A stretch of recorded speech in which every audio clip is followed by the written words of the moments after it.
dituzu laizter. 3 urte! Oibo! Aizu! Eta zeinek egin du bizkotxo goxo hori? Osabak egin du? Eta nola egin du bizkotxo? Atzo ikasi genuen bizkotxoa egiten, Alexiarekin. Nola egin genuen bizkotxo atzo? Arrautzak, zer gehiago bota genuen? Azukrea, irina... Atzo Alexia botazun txokolate pixka bat, baietz?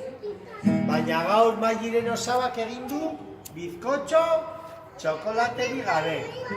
Bueno, 3 urte beteko ditu Maili. A ver, abestuko diogu? Venga, va! Zoriona zuri, zoriona beti,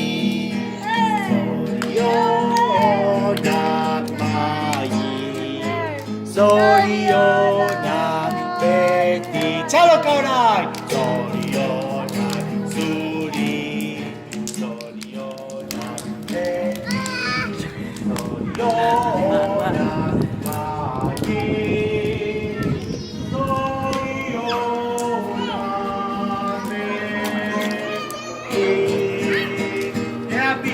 kandela! A ver. Haize asko dabil eta ezin da kandela piztu. Bestela, Maile, jarri ozu kandela eta egin putz horrela. A ver, Maili, egin putz, pentsatu piztuta dagoela. Erik, Maili esan dugu, itxoin pixka bat. Putz, Maili, putz, egin putz.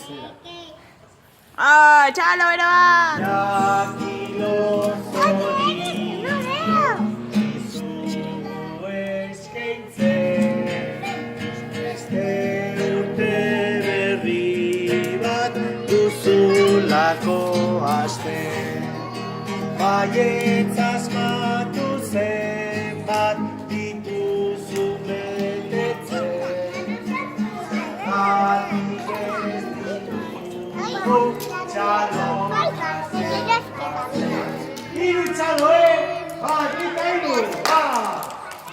Bita hiru! Txalo! Beira, orain piztu da! Putz, fuerte Maili! Oso no! Orain, eserita daudenei Maili banatuko die.